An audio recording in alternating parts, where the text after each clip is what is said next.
আপনি আল্লাহর ভাষায় বড় জালেম হয়ে উঠবেন কিয়ামতে। আমি সেদিন মিরপুরে জালেমের ব্যাখ্যায় বলেছিলাম, জালেম এই শব্দটা এত ঘৃণিত আল্লাহর কাছে, আল্লাহ নিজে জালেমদের বিরুদ্ধে মামলা দায়ের করবে।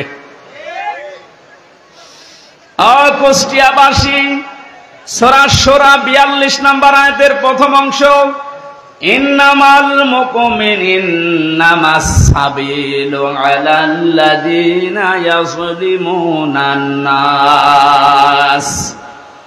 আল্লাহ পাক বলেন, অবশ্যই আমি নিজে মামলা দেব, নিজে কেস করব, অভিযোগ দায়ের করব তাদের বিরুদ্ধে যারা এই দুনিয়াতে মানুষ হয়ে মানুষের উপরে অত্যাচার করছে এবং করবে।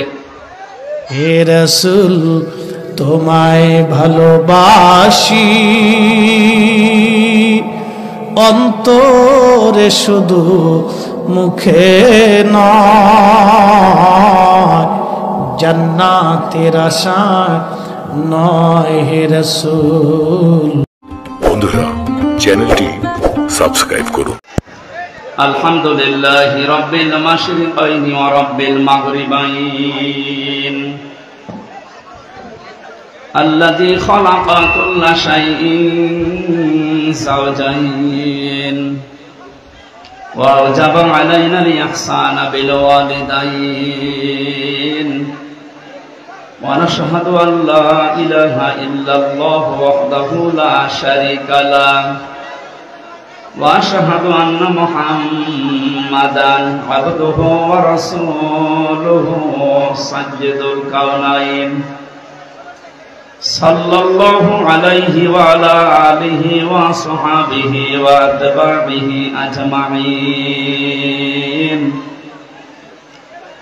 লাইলান ওয়া নাহারান ফিত তারফাইন। فقد قال الله تعالى في كلامه المجيد وبرهانه التوحيد।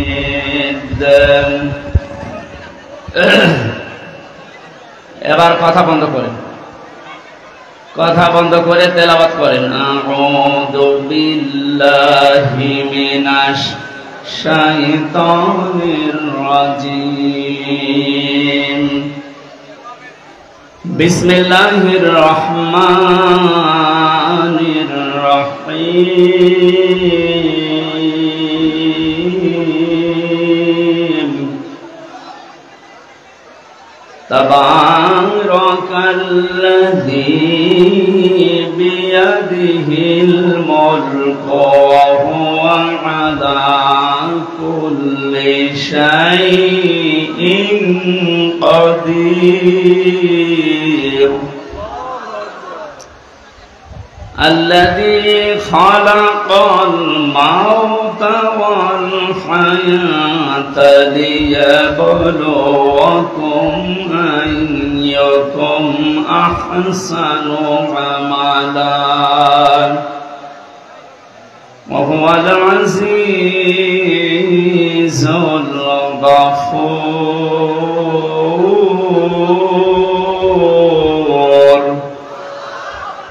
صدقت يا ربنا اللهم صل على سيدنا مولانا محمد وعلى آل سيدنا مولانا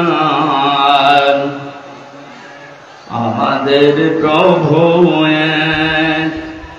এক নবীর উম্মত, জীবন বিধান ওই শিবানী কোরআন। তবে কেন এখনো হে মুসলমান, এক হও করিয়া আহ্বান। আলহামদুলিল্লাহ। প্রান্তীয় জেলা কুষ্টিয়া, বেড়ামারা থানার অন্তর্গত ষোলদা ঘাটপাড়া জামে মসজিদের উদ্যোগে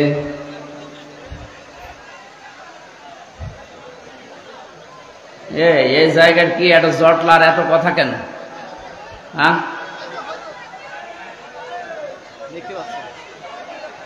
কে দেখবেন? কি আমি কি পরিমণি? কে দেখবে? দেখার মতো মানুষ যে ছিল সে তো পালিয়েছে। কি সুন্দর চেহারা দেখেননি?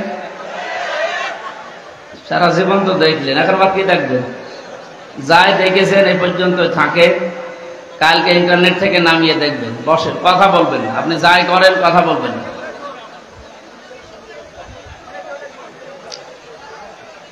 মহাবিশ্বের মহাবিশ্বয় আমাদের মালিক, আমাদের মনিব, মহান রব্বুল ইজ্জাত ওয়াল জালালের মুখের পবিত্র বাণী কোরআন কারীম তাফসীরুল কোরআন মাহফিলের স্বনামধন্য সভাপতি, বিশিষ্ট আইনজীবী, আমাদের জেলার কৃতি সন্তান অ্যাডভোকেট মোহাম্মদ তৌহিদুল ইসলাম আলম দামাত বারকাতুহুমুল আলিয়া, বলেন আমিন। এখান থেকে একটু বসা লাগবে, বসুন, যে যেখানে আছেন বসেন। কথাটা যারা বলছেন আপনাদের কিন্তু গোনা হয়ে যাচ্ছে। যেখানে দাঁড়িয়ে আছেন ওই জায়গাটুকু বসা যায় না। মাহফিলের প্রধান অতিথি, বাংলার কৃতি সন্তান, বীর মুক্তিযোদ্ধা, সাবেক সংসদ সদস্য, কুষ্টিয়া 2 নির্বাহী সদস্য, বাংলাদেশ জাতীয়তাবাদী দল কেন্দ্রীয় কমিটি, এলাকার অভিভাবক জনাব অধ্যাপক শহীদুল ইসলাম, হায়াতে তজ্জেবা সিহাতে কুল্লিয়া কামনা করছি, আল্লাহ যেন দান করে। এতক্ষণ আলোচনা রাখলেন ইসলামিক চিন্তাবিদ হাফেজ মাওলানা মুফতি মইনুল হক আহসানী সালুকাটি। আলোচনা রেখেছেন হাফেজ মাওলানা নজরুল ইসলাম, হাফেজ মাওলানা রমিজ ইকবাল। মঞ্চে বসা ওলামা ইকরাম, সামনে বসা মুসলমান ভাইরা, পর্দার আড়ালের সম্মানিতা মা এবং বোনেরা, প্রশাসনের ভাইরা, প্রাণ প্রিয় কুষ্টিয়াবাসী, দল মত নির্বিশেষে কোরআনের এই অনুষ্ঠানে যারা এসেছি, ইবাদত মনে করি। এটা এখন ইবাদত চলছে না, ইবাদত আরম্ভ হয়ে গেছে। ইবাদতে যেভাবে আমরা কথা বলি না, এদিক ওদিকে তাকাই না, হাসাহাসি করি না, গল্প গুজব বন্ধ থাকে, 1 ঘন্টা যদি আপনি কোরআন বোঝার জন্য ইবাদত মনে করে বসেন, ঠিক ওইভাবে থাকবেন। যদি এরপরও আপনি ব্যত্যয় ঘটান, তাহলে আপনার এই আলোচনাটা, এই অনুষ্ঠানটা নষ্ট করার গুনাহ হবে। ফাস্তামিউ লাহু ওয়া আনসিতু। আল্লাহ তাআলা বলেন, কোরআনের আলোচনা আরম্ভ হলে একদিকে চোখ থাকবা, 2 নম্বরে তোমরা মন কান লাগিয়ে শুনবা। আমরা 2টা এখানে চাই। কথা বন্ধ হবে এবং আমরা যেন দিলের কান লাগিয়ে শুনতে পারি। লাআল্লাকুম তুরহামুন, আশা করা যায় আল্লাহর রহমত তোমাদের উপর নাযিল হবে। আমরা এখানে এসেছি রহমত পাওয়ার জন্য না গজব পাওয়ার জন্য? এই জন্য আশা করছি আপনি আমার কথা মেনে নেবেন যে আল্লাহ আমাদেরকে ইবাদতের ভেতরে নিয়ে আসলেন, এই প্রচন্ড গরমের ভেতরে। বলেন আলহামদুলিল্লাহ। বিশ্বনবী জানিয়েছেন, মান ক্বালা বিহি সাদাকা, যারা কোরআন দিয়ে কথা বলে এরা সত্য কথা বলে। তাফসীরুল কোরআন মাহফিল যেহেতু লিখে দিয়েছেন, আমরা কথা এখানে বলবো শুরু থেকে শেষ পর্যন্ত আল্লাহর কোরআন দিয়ে। আমান হাকামা বিহি আদালা, যারা কোরআন দিয়ে বিচার ফায়সালা করে এরা ন্যায় বিচার কায়েম করতে পারে। কোরআনের বিচার এখনো পর্যন্ত আমরা দেখি নাই, এই জন্যে কাঙ্ক্ষিত মানের শান্তি এদেশে এখনো প্রতিষ্ঠিত হয়নি। এ কথার সাথে একমত আছেন তো? কাঙ্ক্ষিত মানের শান্তি পেতে হলে আল্লাহর এই বাণী, এই কালাম ছাড়া বিকল্প আর কিচ্ছু নেই। বহু কিছু আমরা দেখেছি 53 বছরে, কেউ কিছুই করতে পারেনি। আমরা এবার দেখতে চাই আল্লাহর কোরআন দিয়ে যেন বাংলাদেশের এই জমিনটা চলে ইনশাআল্লাহ।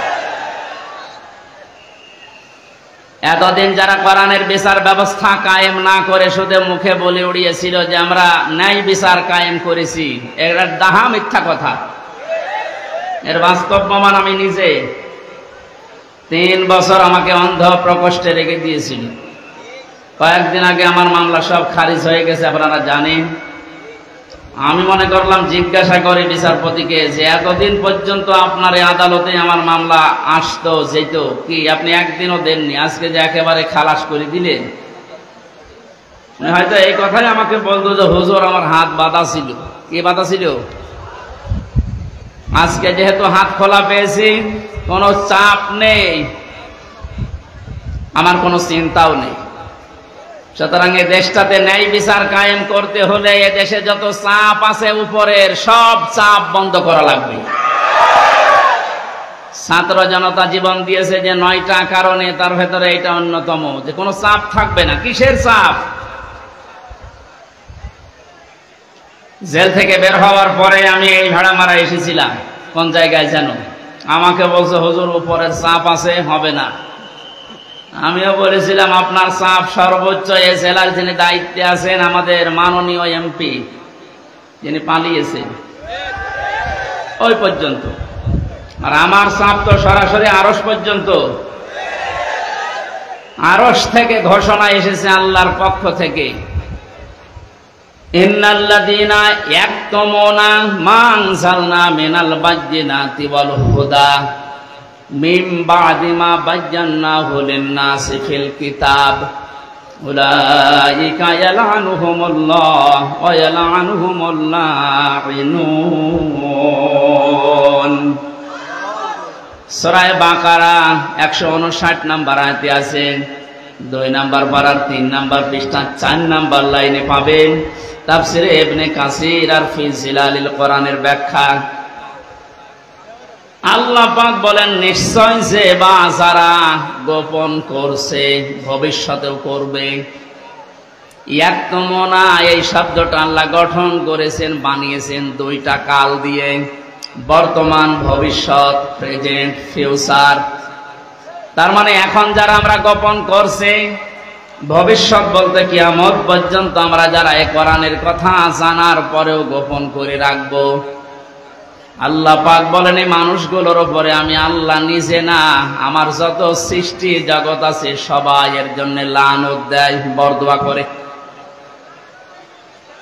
আপনি কোরআনের কথা প্রচার করতে আসতে গেলে বলতেন উপরের চাপ আছে, আপনার চাপ খুব বেশি হলো এই পর্যন্ত। তা আমাকে যিনি চাপ দিয়েছেন তিনি আমার মালিক, এমন কড়া কথা জানিয়েছেন। কোরআন জানার পরে যদি কেউ গোপন, বাল্লিগু বহু বচন দিয়েছেন, এ বাল্লিগুর ভেতরে হামজা যেমন আছে, অধ্যাপক শহীদুল ইসলাম নেই। আজকে বলেন, আজকের আলম সাহেব নেই।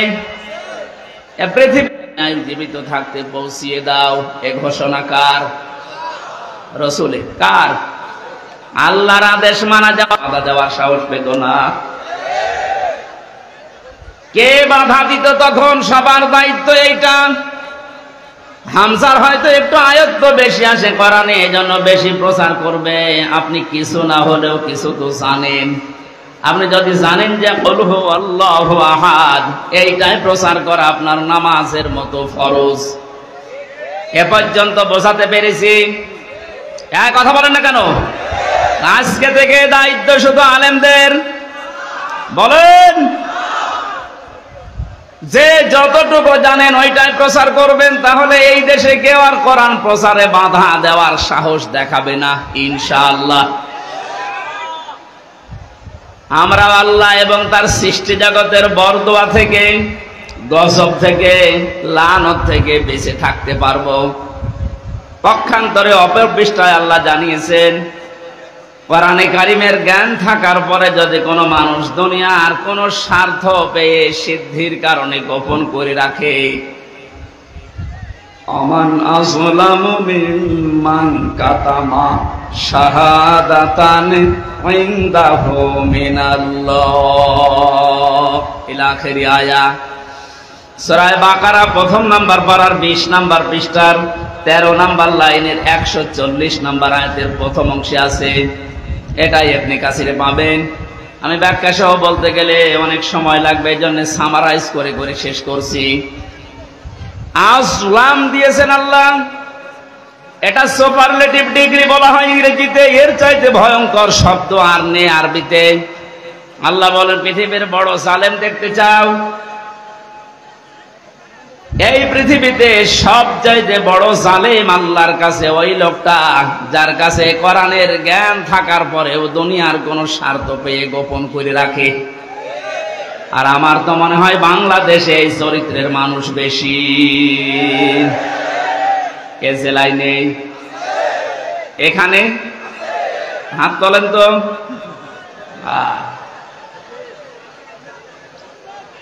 আপনি আল্লাহর ভাষায় বড় জালেম হয়ে উঠবেন কিয়ামতে। আমি সেদিন মিরপুরে জালেমের ব্যাখ্যায় বলেছিলাম, জালেম এই শব্দটা এত ঘৃণিত আল্লাহর কাছে, আল্লাহ নিজে জালেমদের বিরুদ্ধে মামলা দায়ের করবে।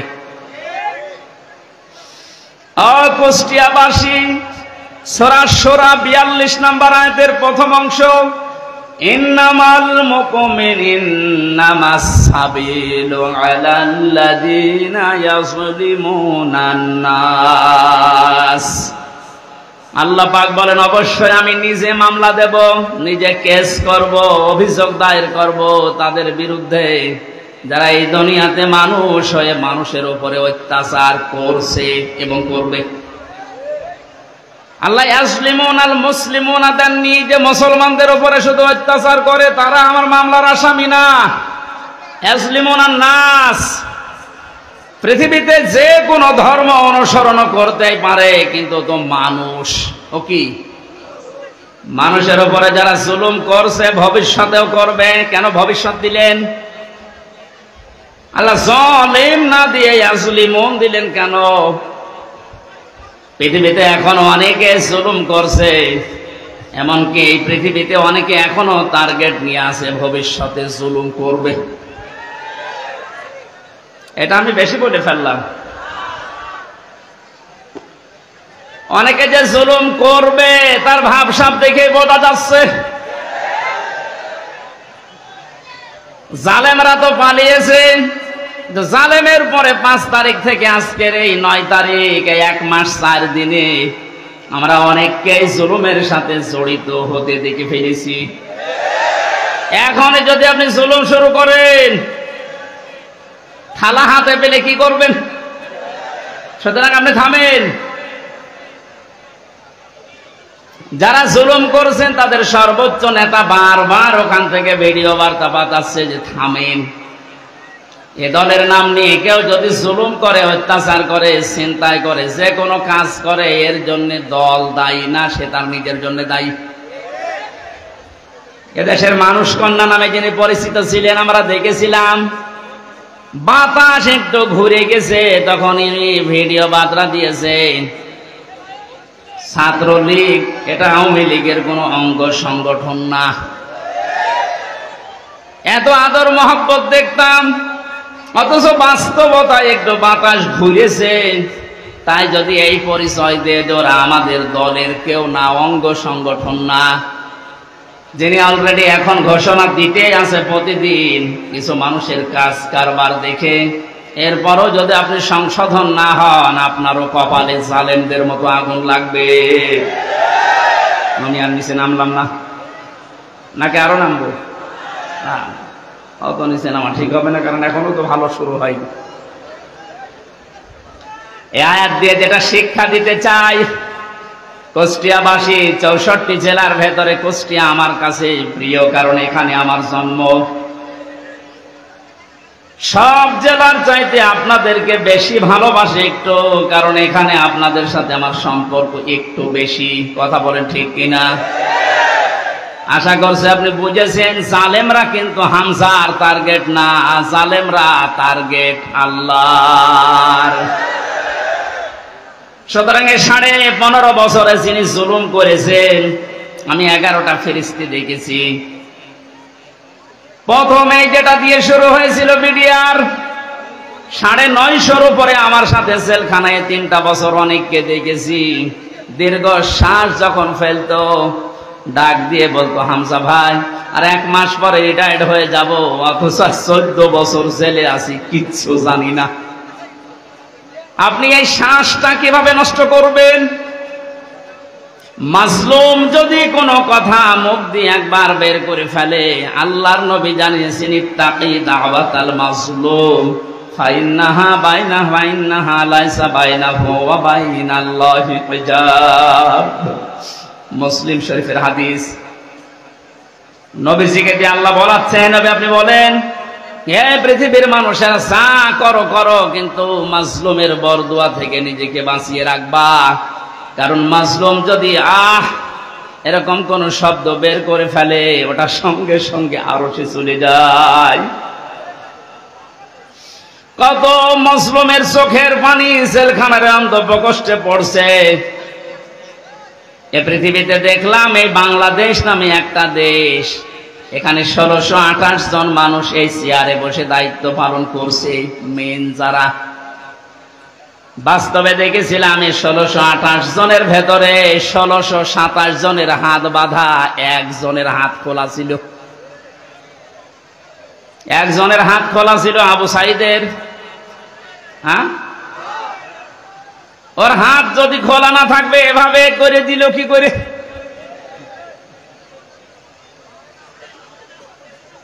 হাইকোর্টের বিচারপতি পর্যন্ত যদি বলে যে না, হামজার মামলা, মামুনুল হকের মামলা হবে না, ওপরের নির্দেশ, তোর চেয়ারে বসে থাকার দরকার কি, তুই ভ্যান চালা। আপনি বলেন, একটা হাইকোর্টের বিচারপতি যদি একথা বলতে পারে, বিচার ব্যবস্থা কিভাবে বাধা ছিল আপনি টের পাচ্ছেন? একটা দেশ কত বড় দুর্নীতিগ্রস্ত হয়ে গেলে জাতীয় মসজিদের ইমাম পর্যন্ত পালিয়ে যায়। আর কার নাম বলবেন? জাতীয় মসজিদের ইমামও পালিয়ে গেছে।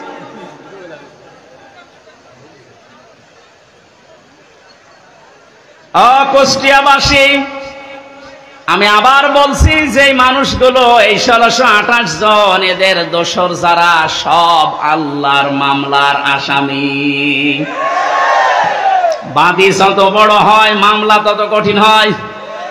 আমার মামলায় সরাসরি যেহেতু রাষ্ট্রবাদী ছিল, এই জন্য বহু চেষ্টা করার পরও কিছুই হয়নি। এ মামলাটা 31 বার উঠেছে, সিএমএম কোর্ট, জজ কোর্ট, হাইকোর্ট মিলে, হবে না। অথচ এই মামলায় যদি সাজাও লাগিয়ে দেয়, 3 মাসের বেশি সাজা হয় না। 3টা বছরের ভেতরে এ কঠিন অবস্থায় ফেলে দিয়ে আপনি কি করলেন? বিচার ব্যবস্থাকে একেবারে ধ্বংস করা ফেলা হয়েছিল। আহ্বান জানাবো, এখন যারা দায়িত্বে আছেন, সংস্কার যেহেতু আরম্ভ হয়ে গেছে, আর এই জন্যেই এতগুলো মানুষ জীবন দিয়ে গেল, সুতরাং সকাল আসতে আসতে যেন আমরা শুনি এই 1628টা চেয়ারে নতুন মানুষ এসে বসেছে। নাই তো এরা যতদিন থাকবে ততদিন নতুন নতুন ইস্যু তৈরি করে আবার বিশৃঙ্খলা ঘটাবে। ওনাদের চরিত্র এরকমই। আপনি বাস্তবতা দেখেছেন, এরপরও অনেকে জালেমের পক্ষে সাফাই গাচ্ছে, স্ট্যাটাস দেয়, এখনো গোপনে ভিডিও বার্তা পাঠাচ্ছে। আপা আপনি পাল্টাবেন না, আপনি ঘাবড়ায়েন না, আমরা আছি। আপনি ঘাবড়ালে আমরা নরম হয়ে যায়। শয়তান তো দেখেনি, ওই ভিডিওতে যারা দেখলাম, আমার মনে হয় শয়তান যদি আমি দেখতাম তো ওই রকমই হইত। এটা টাটকা নির্ভেজাল শয়তান।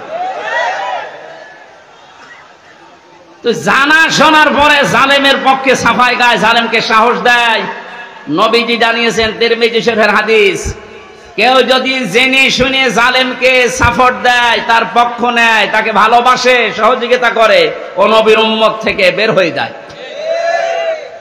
সুতরাং আপনি নবীর উম্মত থাকবেন না বের হয়ে যাবেন, এখন সিদ্ধান্ত নিন। যেহেতু জালেমদের প্রতি বরদোয়া, জালেমদের প্রতি মামলা কার? ছোটখাটো জালেম যারা আছেন, এখনই তওবা করে ফিরে আসেন। আমার বংশ, আমার বাড়িতে এই যে এবি থানা, আগে সদর থানায় ছিল, এখন ইবি থানা, হালসা, হালসা না ডাবিরা ভিটা, বংশের 100 জনের 98 জন আওয়ামী লীগ করত। ওরা আমার মনে হয় যে শক্ত আওয়ামী লীগ। ওরা বঙ্গবন্ধুকে মনে করতো সেকেন্ড নবী। 5 তারিখের পরে বিকাল আসতে আসতে আমারে কল দিয়ে বলছে, বাবাজি আমরা সব পাল্টিয়ে গেছি। পাল্টিয়ে গেছে মানে এখন আমরা সব জামাত ইসলামী করি। কিসের জামাত? আপনি যা করেছেন এই 15.5 বছর আগে ওটা শোধ হবে, এরপরে জামাত ইসলাম।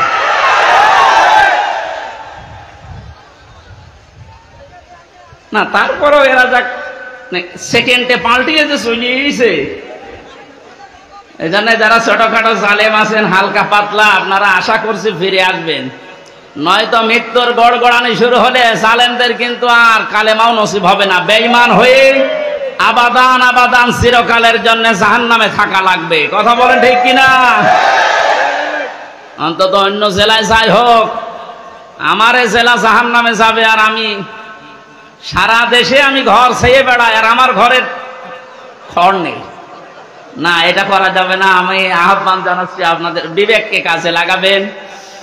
জালেমদের পক্ষে আমরা কোনোদিন ছিলাম না, ইনশাল্লাহ সামনে কিয়ামত পর্যন্ত এই বাংলাদেশে জালেমদের পক্ষে আমরা থাকবো না ইনশাল্লাহ।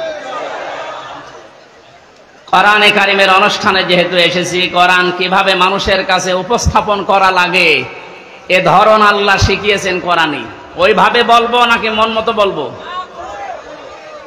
কোরআনে কারিম কিভাবে আপনি মানুষের সামনে উপস্থাপন করবেন, বর্ণনা দেবেন, 1500 বছর আগে আল্লাহ পাক ওটা আমাদেরকে শিখিয়েছেন। কিতাবুন উনজিলা ইলাইকা ফালা ইয়াকুম ফি সাদরিকা হারাজুম মিনহু লিতুনযিরা বিহি ওয়া যিকরা লিল মুমিনিন। বলেন আল্লাহু আকবার।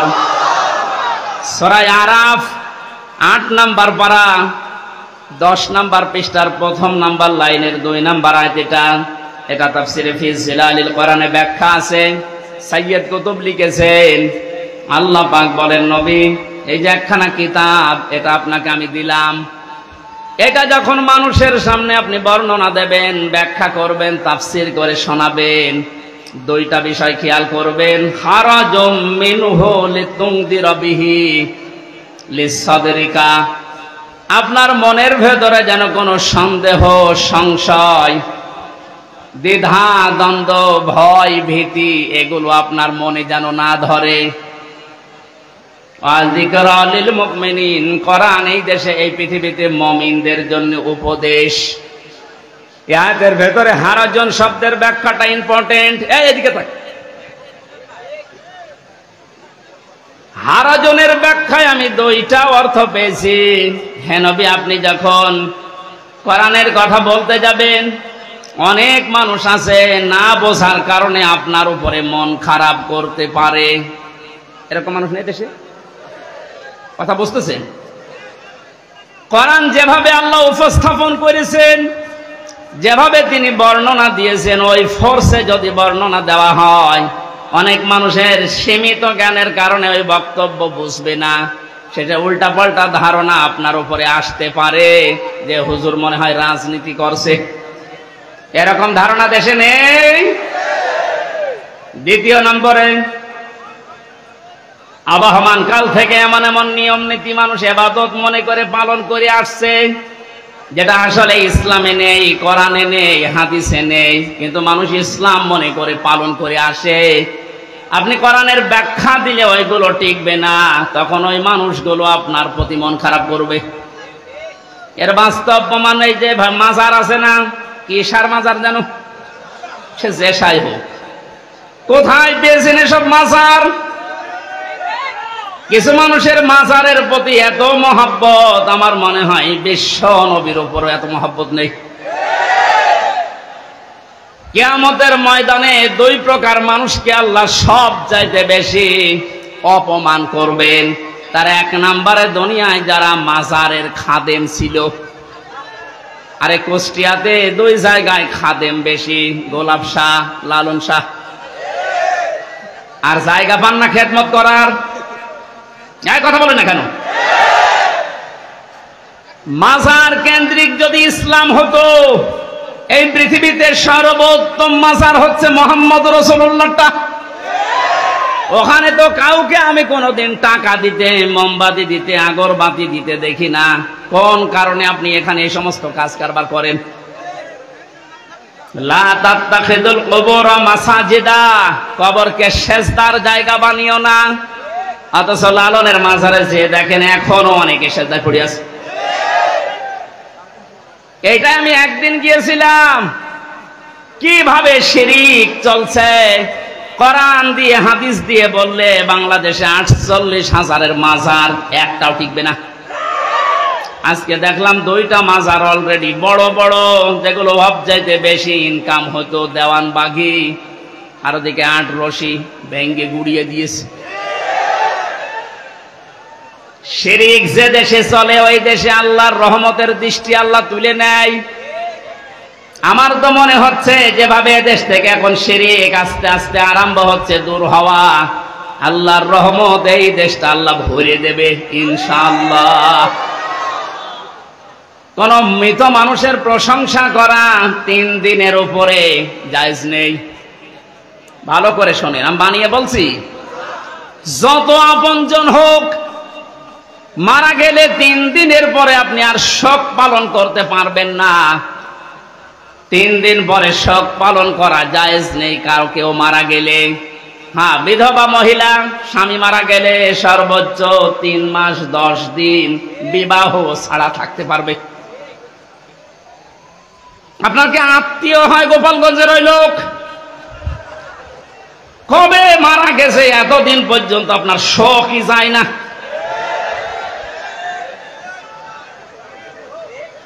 আপনাকে রাগ হয়ে গেল, তাহলে হাদিস কেটে বাদ দিয়ে দিন। আমি তো গোপন করলে আমার সমস্যা হবে, কিয়ামতে আমার জিহ্বা কেটে দেবে। কথা বলেন।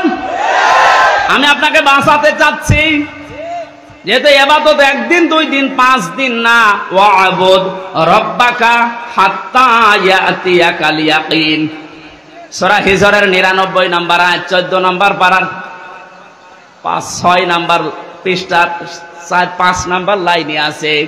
আল্লাহ বলেন ইবাদত করবা 2 দিন 5 দিন না, যতদিন মরণ না আসে ততদিন।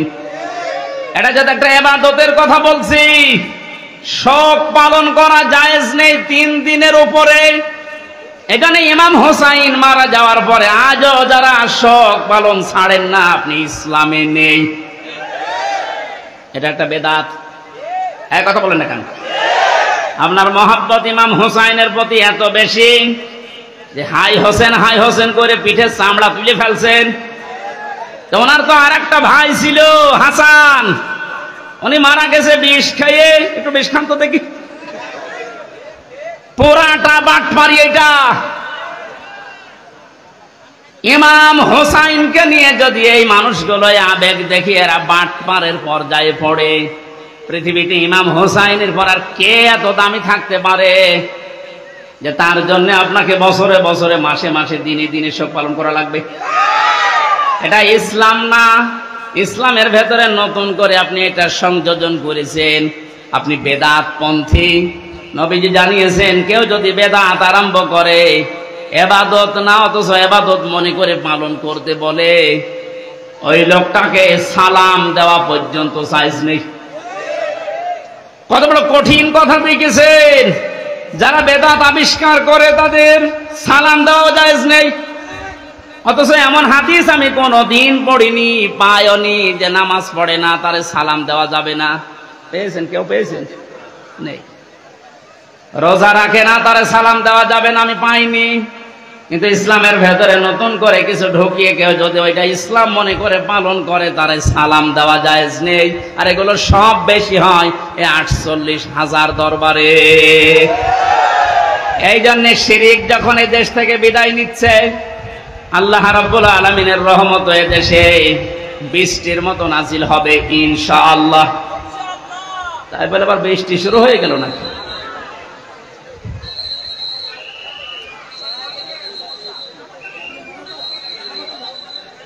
এই কারেন্টে ধরিস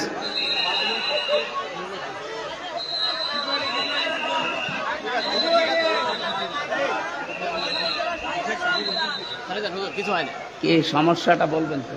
দেখতে পাচ্ছেন না, মূল কথা। দেখতে পাচ্ছে না তো কি করা যাবে। মা এখানে প্রায় 1 কিলোমিটার শুধু মানুষ দেখে আসলাম, 1 কিলোমিটার শুধু মানুষ, পা ফেলার জায়গা নেই। যেখানে আছেন ওইভাবে থাকেন ভাই।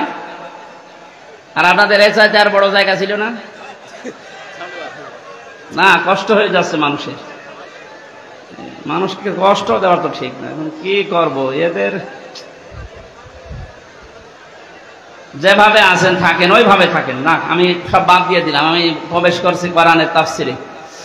সূরা মুলক থেকে মাত্র 2টা আয়াত পড়েছি। যেহেতু তাফসিরুল কোরআন মাহফিল লিখে দিয়েছেন, এর হক আদায় করা দরকার। আমরা তাফসির আকারে আরম্ভ করছি ইনশাআল্লাহ। জবান খুলে কোরআনের সোনালী আয়াত এবার পড়েন। আউযু বিল্লাহি মিনাশ শাইতানির রাজিম। বিসমিল্লাহির রহমানির রহিম। তাবারাকাল্লাযী বিয়াদিহিল মুলকু ওয়া হুয়া আলা কুল্লি শাইইন কাদির। সূরা মুলক কোন সূরা? মুলক শব্দের শাব্দিক অর্থ রাজত্ব। মুলক মানে কি? আল্লাহ রাব্বুল আলামিন সূরা মুলক নাযিল করে 30টা আয়াত দিয়েছেন, 3টা রুকু দিয়েছেন। এর প্রথম 2টা আয়াতে আল্লাহ নিজের পরিচয় তুলে ধরছেন, নিজের বড়ত্ব, মহত্ব, আমিত্ব। কারণ আল্লাহ পাক নিজের বড়ত্ব তুলে ধরতে পারে, তাছাড়া দুনিয়ার কোন সৃষ্টি তার নিজের বড়ত্বের পরিচয় তুলে ধরতে পারে না। এই গুণটা শুধুমাত্র আল্লাহর। কারণ অহংকার করা, বড়ত্ব করা, এটা আল্লাহর চাদর, ইজার। কেউ যদি অহংকার করে, বড়ত্ব দেখায়, সে যেন আল্লাহর চাদর নিয়ে টানাটানি করে। হাদিসে কুদসি, পৃথিবীর কোন সৃষ্টি যদি আল্লাহর চাদর নিয়ে টান দেয়, আল্লাহ তাকে জমিনে আছাড় দিয়ে অপমান করে। এর বাস্তব প্রমাণ এই 5 তারিখের আগে জালিমরা ধরাকে সারা জ্ঞান করে এমন কোন বিষয় নেই, বিভাগ নেই যেখানে ওরা অহংকার আর তাকাব্বুরি, বড়ত্ব দেখায়নি। আল্লাহ পাক ধরেছেন এমন কায়দায়, ওয়ালাহুম আযাবুম মুহিন। আল্লাহ বলেন, জালেমদেরকে যখন আমি ধরি, এই মানুষগুলোকে অপমানজনক শাস্তির একেবারে নিম্নে পৌঁছিয়ে দেই। কত বড় অপমান আল্লাহ করেছে এই কালামানিককে।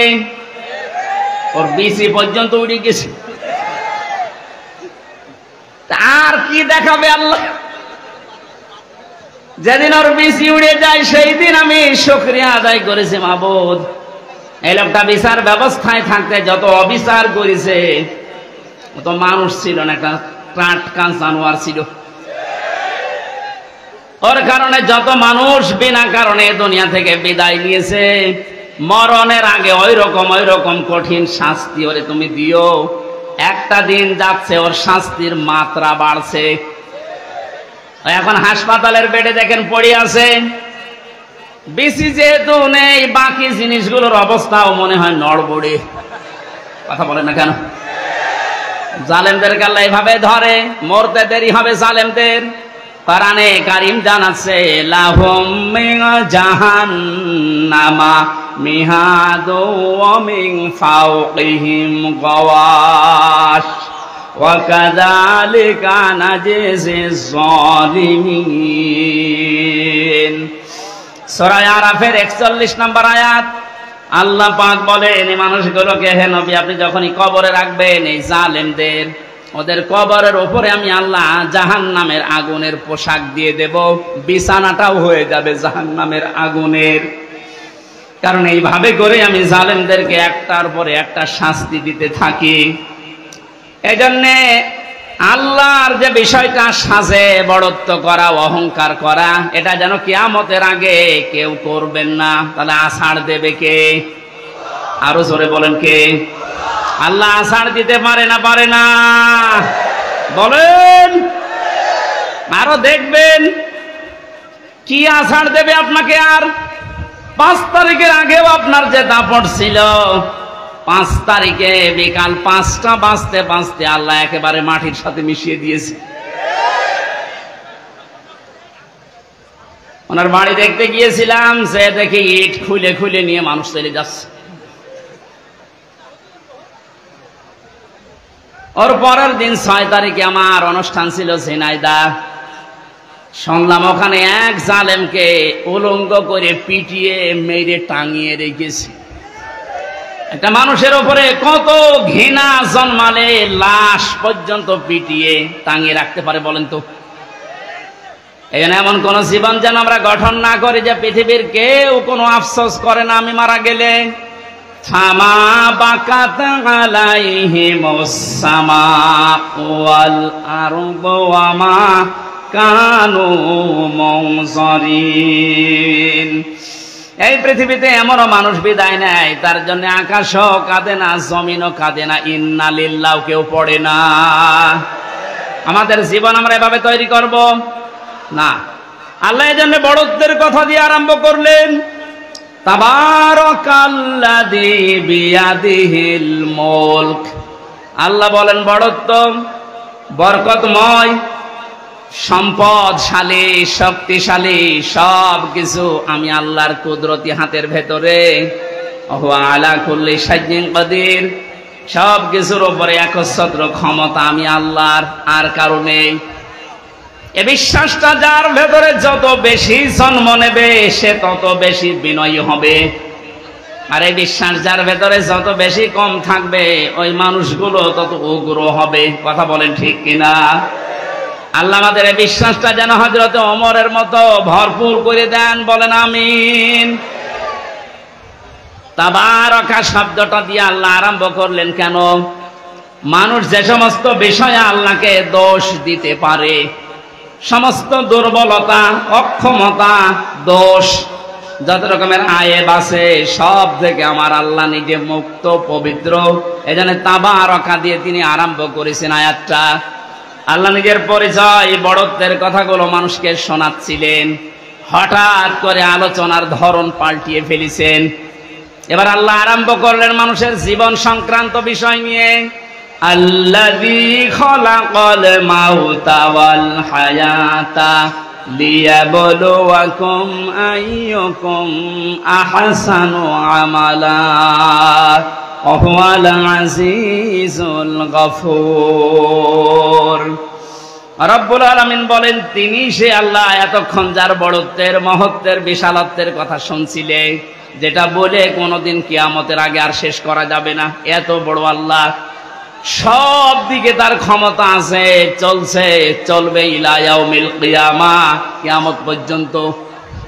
এবার আল্লাহ আস্তে করে আলোচনার ধরন পাল্টিয়ে তিনি বললেন তিনি সে আল্লাহ যিনি তোমাদের মউত আর হায়াত বানিয়েছেন, যেন তিনি পরীক্ষা করতে পারেন তোমাদেরকে, তোমাদের ভেতরে কে সবচাইতে বেশি ভালো কাজ করে তার কাছে যেতে পারে। ওয়াল আজিজুল গফুর, তিনি হচ্ছেন আজিজ এবং গফুর। এই ছিল বাংলা অর্থ। এবার আসেন আমরা ব্যাখ্যার দিকে যাচ্ছি। আল্লাহ বানিয়েছেন সর্বপ্রথম মানুষের মউত, তারপরে হায়াত। আল্লাহ হায়াত না বলে আগে মউতের কথা কেন দিলেন? মুফাসসির লিখেছেন তাফসিরে, মানুষকে আল্লাহ এটা স্মরণ করাতে চেয়েছেন, পৃথিবীর মানুষেরা তুমি যত উপরে ওঠো না কেন এ কথা সব সময় মনে করবা, স্মরণ রাখবা যে তোমার মরা লাগবে। এজন্য আল্লাযী খালাকাল মাউতা দিয়েছেন। 2 নম্বরে বলা হায়াতা, তোমাদের হায়াত আমি আল্লাহ বানিয়েছি। তাফসিরে মুফাসসির দিয়েছেন হায়াত প্রধানত 5 প্রকার। কয় প্রকার? 1 নম্বরে আমরা একটা হায়াতে ছিলাম, আলমে আরো আর হায়াতে, জগতে আমরা বসবাস করেছি। ওখান থেকে আল্লাহ আমাদেরকে পাঠিয়েছেন আলমে বুতুন, মায়ের পেটের জগতে। এরপরে আমাদেরকে এখানে দিয়েছেন আলমে দুনিয়া, এই পৃথিবীর জগতে। এরপরে আরেকটা জায়গায় নিয়ে যাবেন আলমে বারজাখ, কবরের জগতে। এরপরে সর্বশেষ একটা জগৎ আরম্ভ হচ্ছে, শুরু হবে, শেষ হবে না, আলমে আখিরাত। তাহলে মউত আল্লাহ আগে দিয়েছেন স্মরণ করাতে যে বান্দা চাই করো মরা লাগবে। হায়াত আল্লাহ 5 প্রকার বানিয়ে 2টা আমাদের থেকে বিদায় নিয়েছে, সামনে 2টা আছে, আমরা মাঝখানেরটায় আছি। এখান থেকে বোঝা যায় সামনে পেছনে যেহেতু দুইটা চলে গেছে, সামনের দুইটা হায়াত আমাদের কাছে মাস্ট বি, বারজাখ আর আখিরাত আসবেই। কথা বলেন ঠিক কিনা? যেহেতু মাঝেরটা আছে, এ জগতের কাজ হচ্ছে লিয়াবলুয়াকুম, তিনি তোমাদেরকে পরীক্ষা করতে চান। আইয়ুকুম আহসানু আমালা, তোমাদের ভেতরে সবচেয়ে বেশি ভালো কাজ করে কে আসতে পারে। কুষ্টিয়াবাসী খুব খেয়াল করেন আল্লাহর এই কথাকে, তিনি কিন্তু বেশি বেশি কাজ চাননি, তিনি চেয়েছিলেন ভালো কাজ। কি কাজ?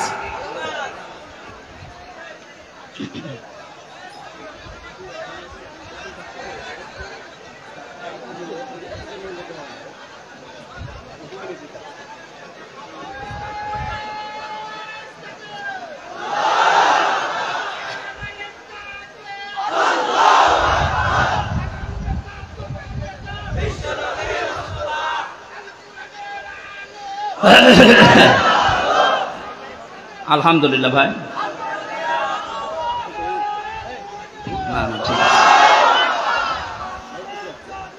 কুষ্টিয়াবাসী একটু খেয়াল করেন তো, তাফসির মাহফিলে তাফসির শোনার জন্য মন দিয়ে যারা বসে আছেন, দুইটা জগৎ চলে গেছে অলরেডি, আর একটা জগৎ দুইটার সামনে আছে।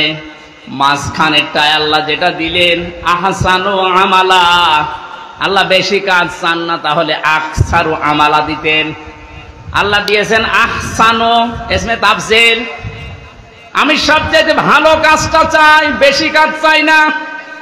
বাস্তবে আয়াতের পুরা উল্টা। এই 15.5 বছরে আপনি দেখেছেন বহু কাজের হাতে দিয়েছে, কিন্তু কোন কাজগুলো ভালো হয়নি। কুষ্টিয়ার মেডিকেল কলেজের দিকে তাকান, হওয়ার আগেই ভেঙে পড়ে গেছে।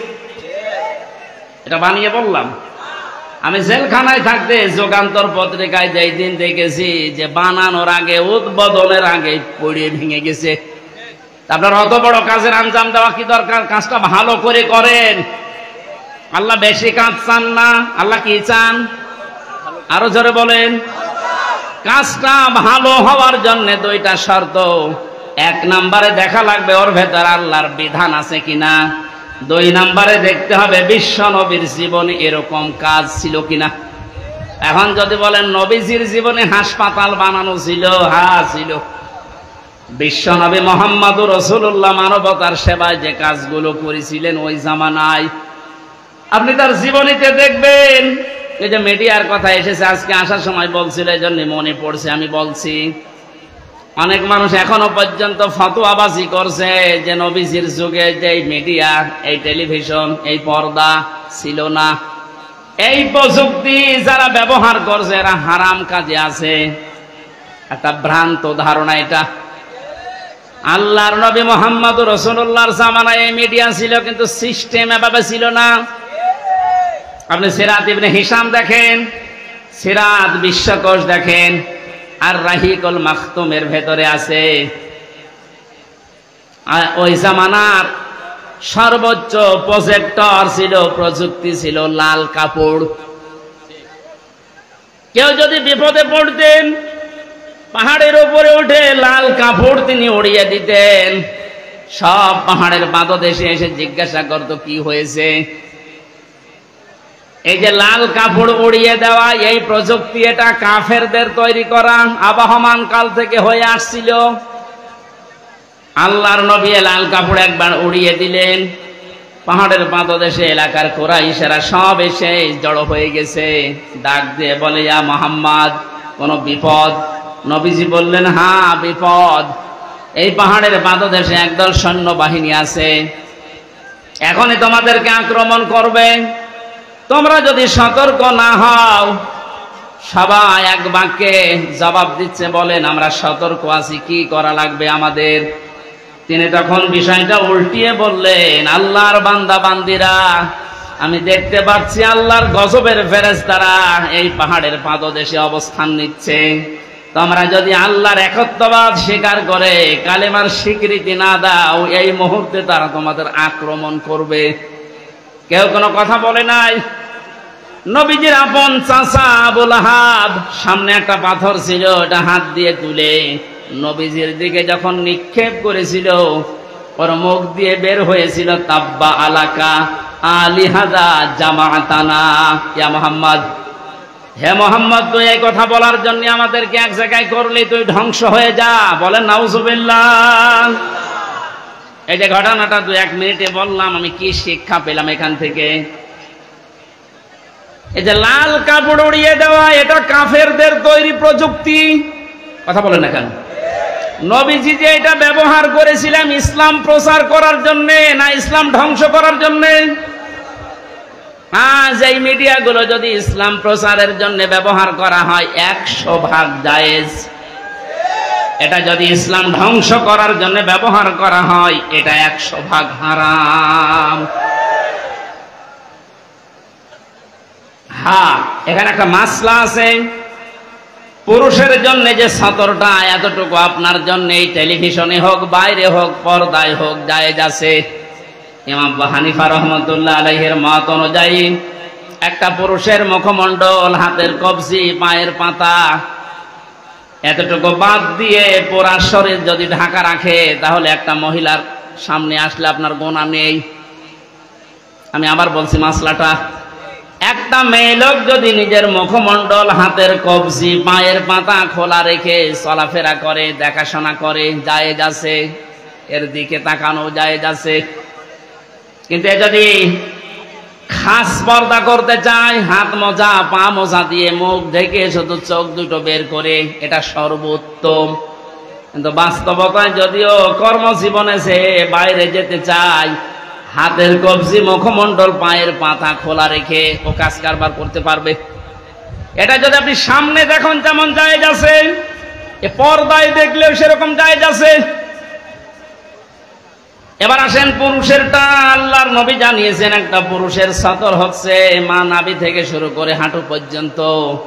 এটা যদি ঢাকা রাখে, বাকি শরীরে কাপড় চোপড় নেই, তার দিকে তাকানো জায়েজ আছে না নেই? 100% জায়েজ আছে, কারণ সতর ঢাকা আছে। আমরা যেটা নিয়ে এসেছিলাম, এই যে আহসানু আমালা, এই শব্দটার ব্যাখ্যা করতে গিয়ে আমি পেয়েছি আল্লাহ যেহেতু বেশি বেশি কাজ চাননি কোরআনে, ভালো কাজ চেয়েছেন। এখানটা একটা মাসলা আমি বের করেছি। পৃথিবীতে আমরা একটা বিষয় এখনো পর্যন্ত মনে হয় ক্লিয়ার না, মিজানের পাল্লা। শোনেননি নাম? মিজানের পাল্লা নাম শুনেছেন? এ জিনিস দিয়ে কি করে? আমল মাপে। কি মাপে? আরো জোরে বলেন। এখানে অধ্যাপক বসে আছে, অ্যাডভোকেট বসে আছে, আলেমরা বসে আছে। এই বিষয়টা ক্লিয়ার করব আজকে ইনশাআল্লাহ। কোরআনে কারিমে মাপার যন্ত্রের যে সমস্ত নাম আমরা পেয়েছি, ফাআম্মা মান সাকুলাত মাওয়াজিনুহু ফাহুয়া ফি ঈশাতির রাদিয়া ইলা আখির আয়াত। আল্লাহ পাক বলেন, কোন মানুষের সেকাল, ওজন, এটা মাপ দেওয়া হবে যেটা দিয়ে। এটা যদি ভারী হয়, ওজন যদি বেশি হয়, তাকে সন্তোষজনক জীবন, তার মানে জান্নাতে তাকে পৌঁছিয়ে দেওয়া হবে। আমাদের দেশ, বিশেষ করে আমি বহু দেশ থেকে এই তথ্যটা পাওয়ার চেষ্টা চালিয়েছি। বাংলাদেশ, ভারত, পাকিস্তান, এই 3টা দেশে একটু সমস্যাটা বেশি, এই যে মাপটা নিয়ে। আমরা মনে করি কিয়ামতের ময়দানে আল্লাহ মিজানের পাল্লায় আমাদেরকে ওজন দেবেন। আমাদের ওজনটা দেবেন কি বলেন তো? আমল। বলেন না কেন? আরো জোরে বলেন, আর একবার বলেন। আমল। আমল এটা আরবি শব্দ, বাংলা কাজ। আমল মানে কি? এ পর্যন্ত বুঝেছেন কিনা বলেন? আমল মানে কি? আরো জোরে বলেন। এবার আমার প্রশ্ন অধ্যাপক সাহেবের কাছে, পৃথিবীর প্রতিটি জিনিস পরিমাপ করার জন্য আলাদা আলাদা যন্ত্র আছে। আমি যদি বলি স্যার এই স্টেজটা একটু মেপে দেন, এটা দাড়ি পাল্লায় তুলে দেবে। কি দিয়ে মাপবে? ফিতা দিয়ে। বলেন বলেন। যদি এখন বলি যে 1 কেজি চাল মেপে দেন, ওটা ফিতা দিয়ে মাপবে? কি দিয়ে? বলেন। এই যে এখানে পানি আছে, এই পানি যদি ওনারে মাপতে দেয়, উনি ফিতা দিয়ে মাপবে? এটার জন্য লিটার আছে, সিসি আছে। কথা বলেন না কেন? দুনিয়ায় যত জিনিস দেখবেন, প্রতিটি জিনিস পরিমাপ করার জন্য আলাদা আলাদা যন্ত্র আছে। আপনি যে এতক্ষণ বলছেন যে কিয়ামতে আল্লাহ মাপবে, আমল কি মাপবে? আমল মানে বলেন, কাজ মাপতে হয় দাড়ি পাল্লা দিয়ে, যে 5 কেজি কাজ। বলেন, আপনি বলেন। এই ধারণাটা আজ নিরসন করা লাগবে। ভুল ধারণায় আছি আমরা। এটা যদি আমার মনে হয় ক্লিয়ার হয়, অনেক বিষয় আপনার সামনে আজ স্পষ্ট হবে যে না, এগুলো আসলে ভ্রান্ত ধারণায় ছিলাম। আল্লাহ পাক বলেন আমি আমলের মাপ দেব কিয়ামতে মিজানের পাল্লা দিয়ে। কিসের পাল্লায়? মিজান মানে না না, আপনি কোন অভিধানে পাবেন না মিজান মানে দাড়ি পাল্লা। মিজান মানে মানদণ্ড। মিজান মানে কি? আমাদের হাইকোর্টের সামনে দেখবেন একটা দাড়ি পাল্লা টাঙানো আছে, ওটার নাম কি? ওটা সরকার টাঙিয়ে রেখেছে দুই দিকে সমান সমান, নাকি একদিকে একটু ঝুলি আছে? দুই দিকে সমান কেন?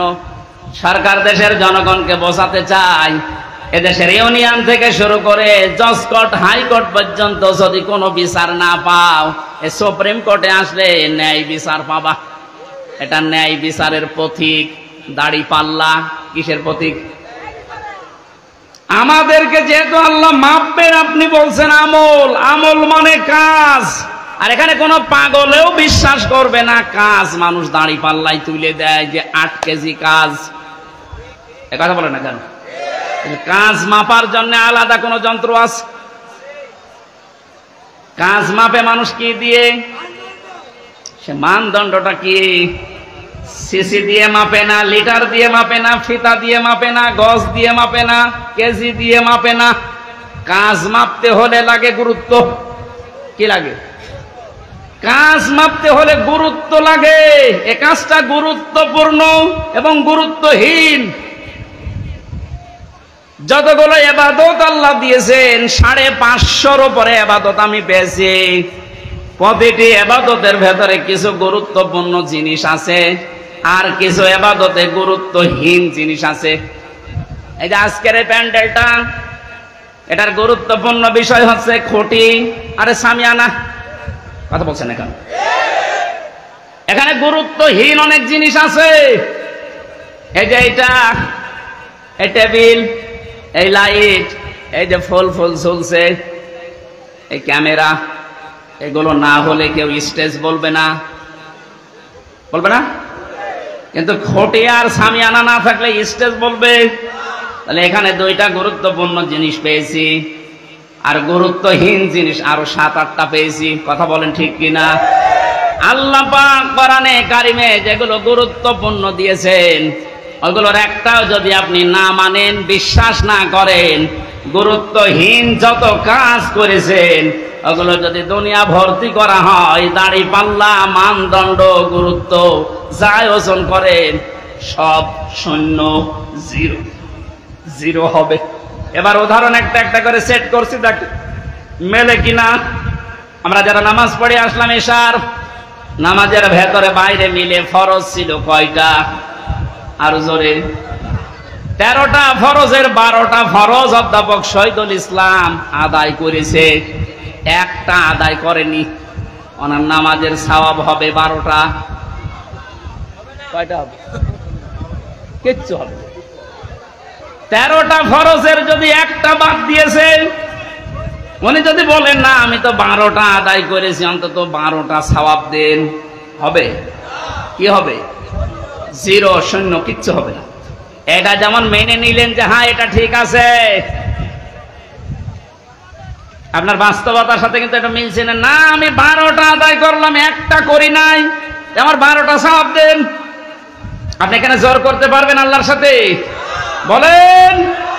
কারণ গুরুত্বপূর্ণ জিনিস, এ খুঁটি না থাকলেও এটা স্টেজ না, এ সামিয়ানা না থাকলেও স্টেজ না। হ্যাঁ, ওয়াজিব আছে, যেটা যদি কেউ ভুল করে একটা দুইটা তাহলে তার জরিমানা দেওয়া লাগে, সসেজদা দেওয়া লাগে, এটা দিলে আবার পূর্ণ হয়ে যায়। কিন্তু যেটা খুঁটি আর সামিয়ানা, এটা যদি আপনার জীবনে না থাকে, কেউ এটাকে স্টেজ বলবে না। কিন্তু 4 কাপ না থাকলে স্টেজ বলবে না, এটা না থাকলে স্টেজ বলবে না। এক কথা বোঝেন? এখান থেকে আপনি মাপেন। জীবনে গুরুত্বপূর্ণ কাজ আল্লাহ এই কোরআনে দিয়েছেন 500। একটা নামাজ, একটা রোজা, একটা হজ, একটা যাকাত, এভাবে 500টা আপনি একটা একটা করে কোরআন থেকে বের করেন। এর ভেতরে দেখবেন একটা আছে, এই পৃথিবীতে আল্লাহর দিন কায়েম করা লাগবে। নামাজ পড়া যদি আপনার কাছে রাজনীতি মনে না হয়, রোজা রাখা যদি রাজনীতি মনে না হয়, দিন কায়েমের কথা যারা বলে এটা রাজনীতি যদি মনে হয়, আপনার একটা খুঁটি বাদ চলে গেছে।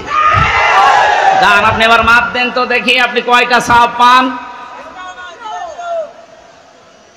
আপনি আমল মাপতে এসেছেন, ও মনে করে মিজানের পাল্লা মানে দাড়ি পাল্লা, এদিকে 10 কেজি সওয়াব তুলে দেবো, এদিকে 8 কেজি গোনা তুলে দেবো, মাঝখান থেকে 2 কেজি বেশি। এক লোক আর শুনেছিল যে কোরবানির পশমে পশমে সওয়াব হয়, ওর সমর্থ ছিল না, গরু চুরি করে এনে কোরবানি দেবে। ইমাম সাহেব তাহাজ্জুদের নামাজ পড়তে উঠে দেখছে গরু নিয়ে যাচ্ছে, এই কোথায় পেলি? গরু চুরি করে নিয়ে যাচ্ছে। কি হবে? কোরবানি দেব। কোরবানি দেবে তাও চুরি করে। বেশি চিল্লাবেন না, আপনার ফতোয়ায় আমি পালন করছি। গত সময় আপনি বললেন যে কোরবানি দিলে এরকম এরকম সওয়াব হয়, প্রতি পশমে পশমে নেকি। আমার তো উপায় নেই, সামর্থ্য নেই, করব কি? সওয়াব থেকে বঞ্চিত হতে পারবো না, চুরি করে নিয়ে আসলাম গরু। কালকে সকালে কোরবানি জবাই করব। চুরি করলে গোনাহ হয় আমিও জানি, এই যে কোরবানি দেব সওয়াব হবে, পশমে পশমে নেকি হবে। সওয়াব আর গোনাহ যদি কাটাকাটি হয়ে যায়, মাঝখানে গোশত খাবো পাও। বাংলাদেশে অনেক মানুষের চিন্তা চেতনা এখন এইরকম। 500টা ফরজ বিধান আমল, এর 499টা করে, আর একটা কথা শুনলে তখন জঙ্গি, জিহাদ, রাজাকার, উল্টাপাল্টা নাম দেয়। মানে যদি 12টা ফরজ আদায় করে একটা আদায় না করে সওয়াব না হয়, 0 হয়, 0 হয়, আপনার জীবনের আমল আল্লাহ যেদিন মাপ দেবে, গুরুত্বের ভিত্তিতে গুরুত্বপূর্ণ কাজ করেননি, গুরুত্বহীন কাজ করে ভরে রেখেছেন, আপনিও 0 হবেন, 0 হবেন। আল্লাহ ভালো কাজ দেখতে চেয়েছেন, আর ভালো কাজ এই 500-র উপরে দুনিয়ায় আর নেই। এখন যদি 500 আয়াতের ব্যাখ্যা ভালো কাজগুলো একটা একটা করে করা হয়, আমি যতগুলো ভালো কাজ দুনিয়ায় কোরআন থেকে বের করতে পেরেছি, একটা বই আছে, আমি জেলখানার ভেতরে, এটিএম আজহারুল ইসলাম সাহেব আমাকে পাঠিয়েছিল যে হামজা এটা পড়ো, খুব গুরুত্বপূর্ণ তথ্য এর ভেতরে আছে। সৌদি আরবের লেখক একজন, প্রোডাক্টিভ মুসলিম। এ বইটার ভেতরে ইংরেজিতে করা, আরবিতে করা ভার্সন দেওয়া আছে। পড়াটা পড়ে এই 3 বছরের ভেতরে 7-8 বার আমি শেষ করেছি। এখান থেকে যে তথ্যগুলো পেয়েছি তার অন্যতম এইটা, কোন মানুষ যদি ভালো কাজ করতে চায়, কোরআনের উপরে দুনিয়ায় কোনো ভালো কাজ, আরো জোরে বলেন, আমানা আমিলা বিহি উজিরা, যারা কোরআন দিয়ে কাজ করবে এদের কাজের পুরস্কার আল্লাহ নিজে দেবেন। জোরে বলেন আল্লাহু আকবার। তাহলে নামাজ যেমন কোরআনে আছে, রোজা আছে, হজ আছে, যাকাত আছে, এই কোরআনে কারিমে আল্লাহর দিন কায়েমের কথাও আছে। এ কাজ যদি কেউ দুনিয়ার কাজ মনে করে ছেড়ে দেয়, আল্লাহ আহসান আমালার ব্যাখ্যায় আব্দুল্লাহ ইবনে মাসউদ, আব্দুল্লাহ ইবনে আব্বাস, রাইসুল মুফাসসিরিন বলা হয় যাদেরকে, এই মানুষগুলো ব্যাখ্যায় লিখেছেন, আমরা যেমন বুঝেছি ভালো কাজ, আমাদের চাইতে কোরআনে কারীম থেকে ভালো কাজ বেশি বুঝেছিল সাহাবীরা। কথা বলেন না কেন? হযরতে মুআয মুআযের দিকে তাকিয়েছেন, মাত্র 11 বছর 13 বছর, তারা কিন্তু আহসান ওয়া আমালা বুঝেছিল যে ভালো কাজ কোনটা। আমরা মনে করি ভালো কাজ মানে জিকির করা, ভালো কাজ মানে দরবারে যাওয়া, ভালো কাজ মানে জুব্বা গায়ে দেওয়া, পাগড়ি মাথায় দেওয়া, দস্তরখানা বিছিয়ে খাবার খাওয়া, হ্যাঁ ভালো কাজ। কিন্তু সব চাইতে ভালো কাজ আল্লাহর কাছে কোনটা, এটা আমাদের চাইতে ভালো বুঝেছিল সাহাবীরা। এই বলেন না কেন? বলেন, আর একবার বলেন। তাকান তাদের দিকে, কি বুঝেছিল তারা? এতটুকু বয়সে আল্লাহর দিন কায়েমের জন্য নিজের হাঁটুর উপরে, পায়ের গোড় মোড়ের উপরে ভর করে উষা হয়েছে, যেন আমি জিহাদের ময়দান থেকে বাদ না পড়ি। আল্লাহর দিন কায়েমের জন্য এত চেষ্টা চালিয়েছে যে এইটাই ভালো কাজ। আর আমরা এখান থেকে যত পেছোতে পারি, ফাঁকি দিতে পারি, তত নিজেকে ধন্য মনে করছি। আহুয়াল আজিজুল গফুর। আল্লাহ বলেন এই কাজ করলে দুইটা নাম আমি ব্যবহার করলাম। তাহলে আমার আলোচনার বিষয় হচ্ছে পৃথিবীর যত ভালো কাজ আছে সব চাইতে আল্লাহর নিকটে ভালো কাজ হচ্ছে আল্লাহর জমিনে আল্লাহর এই বিধান পালন করা। কথা বলেন না কেন? এটা যতদিন পর্যন্ত রাষ্ট্রীয়ভাবে কায়েম করতে না পারবেন, ইচ্ছা করলেও আপনি ভালো কাজ করতে পারবেন না। এ কাজ করতে গিয়ে যদি ভুল ত্রুটি হয়ে যায়, কোন দোষ ত্রুটি হয়ে যায়, আল্লাহ বলেন আমি আজিজুল গফুর, আমি তোর জন্য গফুর হয়ে দেখা দেব, অপরাধগুলো মাফ করে দেব। আর যদি ফাঁকি দেওয়ার চেষ্টা চালাও, মানুষকে ধোঁকা দিয়ে বোকা বানিয়ে আমি আল্লাহকেও যদি ধোঁকা দিতে চাও, আমি কিন্তু আজিজ, পরাক্রমশালী। আমি ধরি না এমনিতেই, কিন্তু যদি ধরি ওরে আর ছাড়ি না। ভালো কাজ বলতে আল্লাহ যেটা বুঝিয়েছেন, রাসূল যেটা বুঝেছেন, সাহাবীরা যেটা পালন করেছেন, আমাকে সহ প্রত্যেককে আল্লাহ এই ভালো কাজে আঞ্জাম দেওয়ার তৌফিক দিন। বলেন আমিন। এখানে আসার পরে কয়েকটা মাসলা আমাকে জিজ্ঞাসা করেছে, হুজুর মসজিদের টাকা মেরে খাওয়া কি? এটা আবার ফতোয়া দেওয়া লাগবে? 2 নম্বর এলাকায় শুনলাম 30 বছরের আগে ছেলেদেরকে পিতারা বিয়ে দিতে চান না। 30 বছরের আগে যদি ও কোনো গুনার কাজে জড়িয়ে পড়ে, ও জেনা করলে, ব্যভিচার করলে, ওটা শুধু একা পাবে না, ফ্ল্যাক্সিলোড হয়ে বাবা মায়ের আমল নামায় আসবে। এ মনে হয় ধরা খেয়ে গেছে। সম্মানিত ভাইরা, এটা করবেন না। রিস্কের দায়িত্ব আপনার হাতেও নেই, আপনার বোর হাতেও নেই। এ দায়িত্ব কার? আর ঘাড়ে সোয়াল তুলে দেন, দেখবেন রিস্কের ব্যবস্থা এমনি অটোমেটিক আল্লাহ করবে ইনশাআল্লাহ। এ ভরসা আল্লাহর উপরে আমাদের আছে না?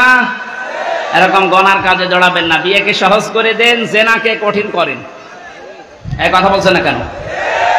আল্লাহ আমাদেরকে, আমি প্রচন্ড গরমে ভেতরে ঘেমে শোধ চলছে, আমার গলাও ব্যথা করছে, আর ঘন্টা পার হয়ে গেছে, আমি আর কথা বলতে চাচ্ছি না। আগামীতে কোন জায়গায় আসলে একটু আগে তুলে দেবেন, আর শীতের সময় মাহফিল নেবেন, গরমের সময় আর নিয়েন না। আল্লাহুম্মা আমিন।